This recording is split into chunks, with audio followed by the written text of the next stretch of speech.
Hi, I'm Erin, and you're watching the conversation about The Shepherd and the Sound by Presence Creative Arts, featuring Jason Hildebrand. The Shepherd and the Sound is a contemplative film, a slow, cinematic experience imagined from the life of David from the Bible.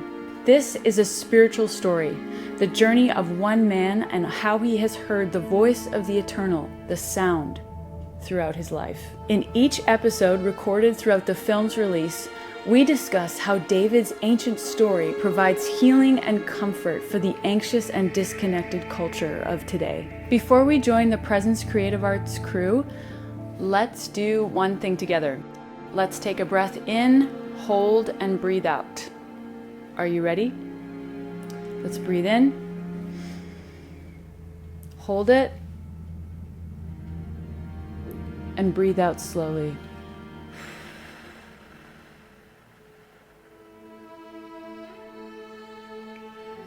We are so glad that you're here today. There is something for you here.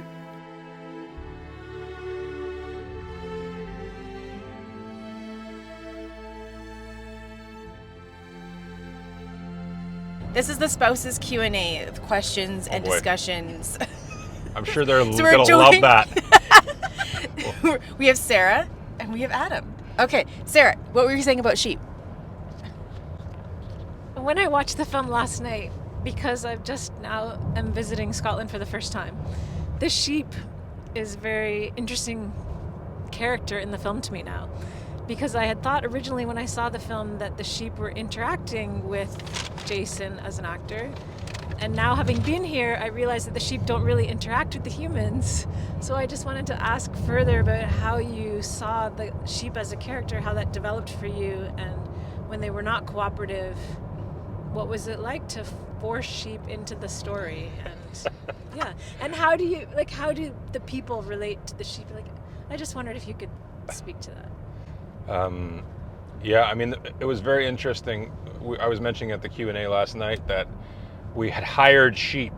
There's a farmer, a local farmer, who we hired to bring his sheep to his sheep pen, and we attempted to get the sheep near David or myself, and the sheep didn't want to be anywhere near us. And so it was very, very hard. We're like, how are we going to get the sheep into this situation? And then there was 2 times that the sheep showed up. One time was we came 3 times to Scotland to shoot, and in our 3rd time, Tad, our director, just randomly said, I don't think we should go to the location where we were at, we should go to this other location.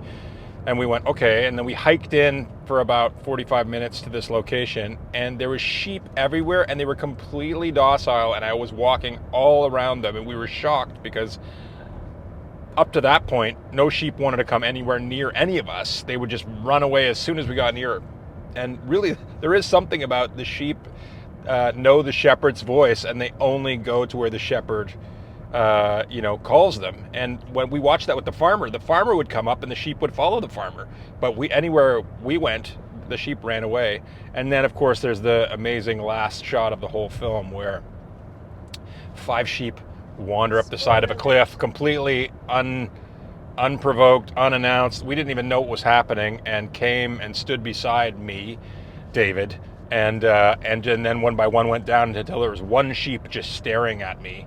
And then they left. So it was wild. But it was we wanted to include this idea of sheep and shepherd all the way through the thing, and the different kind of feelings you get from sheep. I didn't notice it until yesterday for the first time. But at the beginning of the film, there's a scene where David is walking across and a sheep is following them. It's the way we cut it. And then at the end of the film, the sheep was walking ahead and David was following it. And I thought I didn't even pick it up. I didn't even plan that. Maybe Tad planned that, or the editors planned that, but it was so great yesterday. But I think it's just a remarkable thing, this idea of sheep and shepherd, and what does that mean? And yeah, it's pretty exciting. Something about sheep, when people don't know sheep, is that, I think, and this is maybe, Sarah, what you were getting at, is like, you think that it's kind of like having a dog, right? And sheep can be that way if they have been raised by a human. Is that right? Yeah. Oh, cool. Yeah. So if you've raised usually like an orphan lamb, you've bottle fed it, you have trained it to follow you, but the voice, I think. So Adam, who's back there, his family has a sheep ranch, been doing sheep things for over 100 years.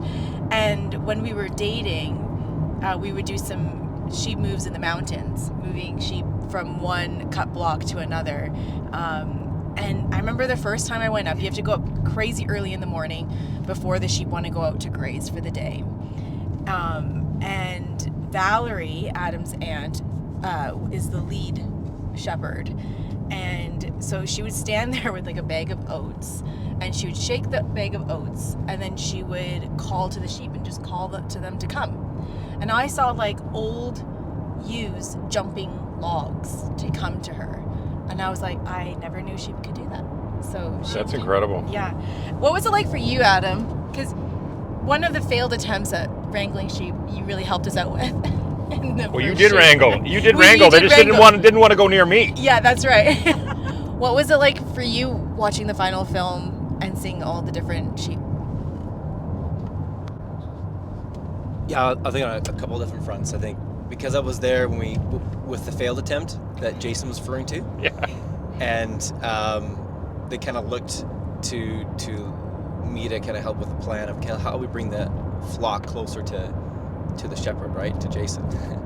And and these sheep were very different, of course, than I was raised with, and very different way in which they were raised too. So they were very skittish and didn't behave how we anticipated, which was very interesting in itself. You can't make it happen. No. And that is true. And it was really neat to see the moment in the film where it wasn't forced. Mm-hmm. It naturally happened, and the timing of it was really amazing to witness on the film, and also just hearing from Jason too, and what it was like for him. Mm-hmm. Just experience these, animals that really have the mind of their own.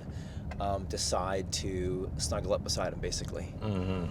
and I guess also because it's set up really well at the beginning of the film around the sheep was where David felt most at home, and I thought it was just so meaningful to see this moment of where he's reconnecting with his home, reconnecting with where things were simple.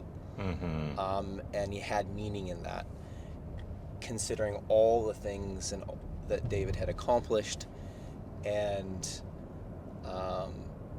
now he's reconnecting with the simplicity of being a shepherd. Yeah. That's good. I was curious about that too, and just how that flowed in the film. I'm not sure how intentional that was, to kind of reconnect with that, but I'm kind of curious. Yeah, it was intentional. We were trying to find that.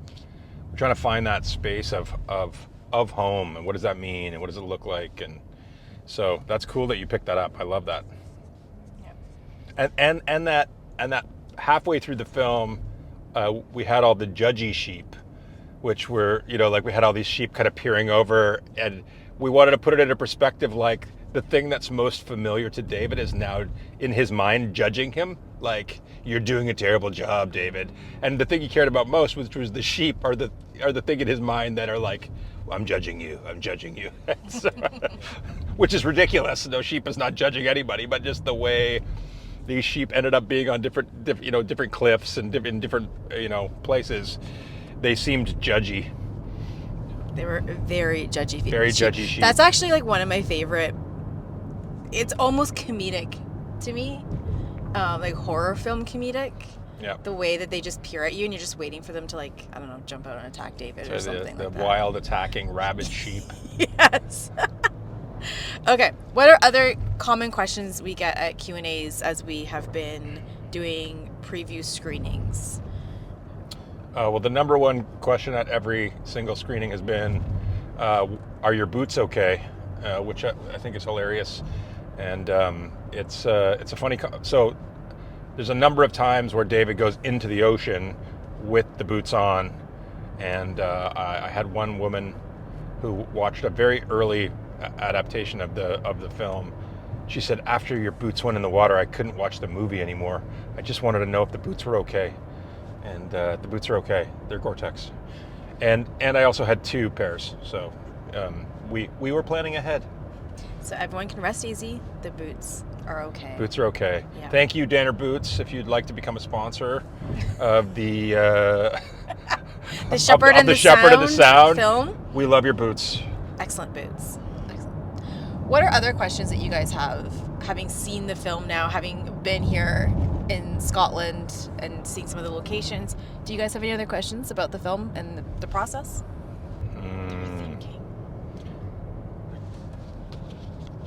When we were hiking around yesterday and the day before and climbing up hills and across crags and down to beaches, it just made me wonder, how did you pull this all off and do all the negotiation of the landscape and the climbing with packs of gear and then show up in the moment as an actor where you're supposed to be? So it definitely made me think, like, how did you maneuver all of that and balance all of that? Well, I'm not sure. Is the by the grace of God, that's how it happened. I think the first thing was we just had an incredible team. We had a small team, but we had an incredible team, and we had some young, strapping teenage lads that were hauling gear around as well, which and a young, strapping, more senior fellow in the back seat there as well, hauling gear around for us.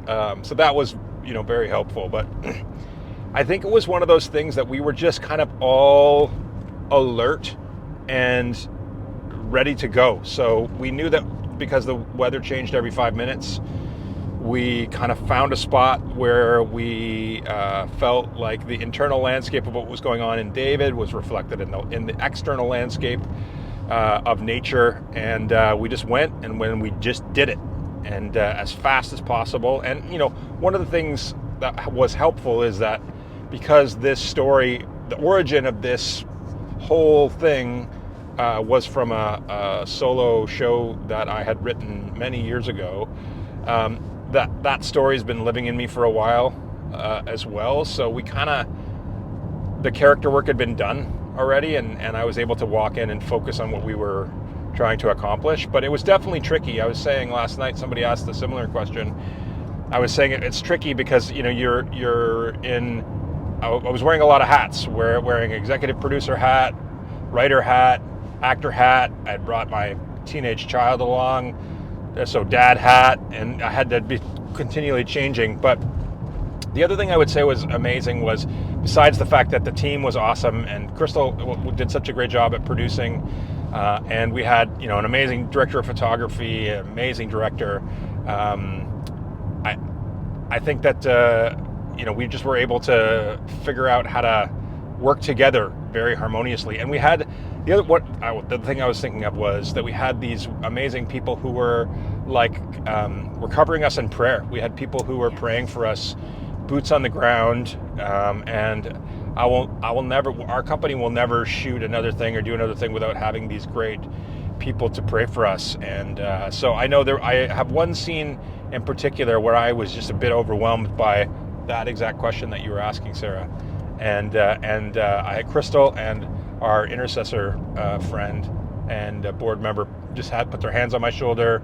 They prayed for me, and everything peace came, and I was able to do the work of the scene. So that was a huge component, is having somebody caring for our whole crew spiritually was very significant for the process of shooting the film. I'm really grateful for that. Yeah, if I would add to that, there are some things that we did differently this time around compared to any other project and film project. So one was the prayer. Yeah. That cannot be overstated, Yeah, only for sure. understated, how much that changed the environment. Having someone on site, not like we've always had people that are praying for us Right. from afar, but having someone that was there dedicated to showing up to pray was huge. And I think on the first film trip, we also had one of our other board members come as a acting coach for that's right. Jason, and That's that a good also really helped make, especially in those first few days, it really helped you make those switches. Yeah. And then good food. Oh my. Like, Yeah. I mean, you guys got a taste last night and the night before of Eve's cooking. Yeah, we have an incredible Yeah. couple friends from Alberta that just came and were incredible and just served us and were incredible with hospitality for our whole crew the first time we came, and then they came on this trip as well. So it's been they're not only they are amazing people, but they're just so hospitable. They just have that gift. It's amazing. And so when you're coming in from like a long day or weird hour day where you've done like this massive split of time to get the morning light and the evening light, having good food just makes it all so much easier. Yes. So, yeah. Yes. Any other questions? Real connection with the eternal inspires intentional creative expression that fills all voids, that repairs every trauma, and remembers true identity. When we create and when we consume, we can actually be restored. Don't go another year without making space for this. The Shepherd and the Sound film, immersive gallery encounter, community encounter. Bring transformative experiences to your community. Contact info@PresenceCreativeArts.com. We look forward to connecting with you. We have made space for you. This isn't like fully formulated, but I think there's so many themes of like identity in the film. And I feel like I could ask a lot of different questions about that. But I guess I'm curious about what was important to you, Jason, as playing the character of David, and how you wanted to communicate David's discovery of his true identity. So good. I've been thinking a lot about, for the last number of years, this idea that when we become aware and bring an invitation for the Spirit of God, Spirit of the Eternal, to be present with us in who we are, that it's kind of like hand in glove. And there's this weird false scriptural way of looking at. There's a verse in Scripture that says, that's translated often in many translations, so less of me, more of you, God. And I think it's a flawed translation. The better translation is all of you in all of me. And I say that because I think when we're fully awakened, in this case, or fully inhabit or experience the sound of God in us, in our mind, in our body, in our spirit, then we become more ourselves than we have ever been. We step into our purpose, we step into our identity, we can begin to see the calling that we have on our life. We can begin to see, how we were designed. And I think in the film, we have this moment where we watch David encounter the sound for the first time, and it's this overwhelming experience. And then we watch him. Well, the very beginning is him void of that, his inability to hear. And I don't think that the sound goes away, but I think that our ability to engage with or hear the sound is the thing. And that's kind of the process of the whole film, is David remembering the truth about his story and who he is and who the Eternal is in him, so that he can get back to back to his true identity as like a son of God, as somebody who's dearly loved, as somebody who's cared for, and there's such a fullness. And I think there's in our current cultural climate, there's such a void of meaning, and there's so much mental illness, and there's so much anxiety, partially because we're not, there's lots of reasons for that, of course, but partially because we don't allow ourselves to take a breath and really allow the eternal to inhabit us. There's the line that kept rolling around in my mind the whole time, which ended up in the script, which was you and me and you. Yeah. And I think that particular phrase, I think of almost every day as a human being, but I just think it's very helpful with the identity piece, when you recognize that when we allow the eternal to be in us and us in them, then we really know who we are. Then we have purpose. Then we have meaning. Then all the anxieties can just go to the side. Again, not perfectly, because we're flawed human beings, but there's just something, at is it C.S. Lewis calls it the deeper deep magic, in the Narnia books. Like, and that's not a cheesy pie in the sky thought. It's like the deeper deep magic is, this is who I am. This is what's been done for me. This is what I can step into every day, and I think it's really significant. And I also recognize there's a different context from 2,000 years ago than there is to today, and we have a lot of license in what we're doing with the film. But we're also trying to speak into this cultural moment that is very void of, identity becomes. We were talking about it in a previous one of these, but identity there's so much veneer that happens, and a lot of people rest their identity on the veneer of how they look, not what's going on inside, because they're unhappy with what's going on inside. But when you have that beauty of allowing the eternal to fully inhabit you and bring you to a place of who you actually are, man, that's just something else. And I think the truth of it also is that every one of us are absolutely unique, so that I get to have an encounter with the eternal. I get to have an encounter with you in a way that I can't with anybody else on the planet, which makes you incredibly special. I think it's really exciting. Yeah, that's really helpful. I love that. And one thing that came to my mind when you're sharing, Jason, is you think about all of the names and labels probably either given to David or ones that he himself, maybe saw. Yeah. And you depicted this moment of that realignment. It's good word. Yeah. And where you could see all the chaos that was happening was when he wasn't in line. He was perhaps living maybe more into these labels that were given to him, like being king and having this kind of authority, and then all of a sudden that was stripped away. Yeah. In that moment that he was having with God, and that's what he was seeking. Right. And when that alignment happened, there was this peace. That's great. Yeah, nice. Thanks, guys. Yeah. It's been really fun bringing you here, Sarah specifically, because this is your first trip and Adam's return trip with us on this journey of the Shepherd and the Sound. So thank you. It's a privilege. Woohoo.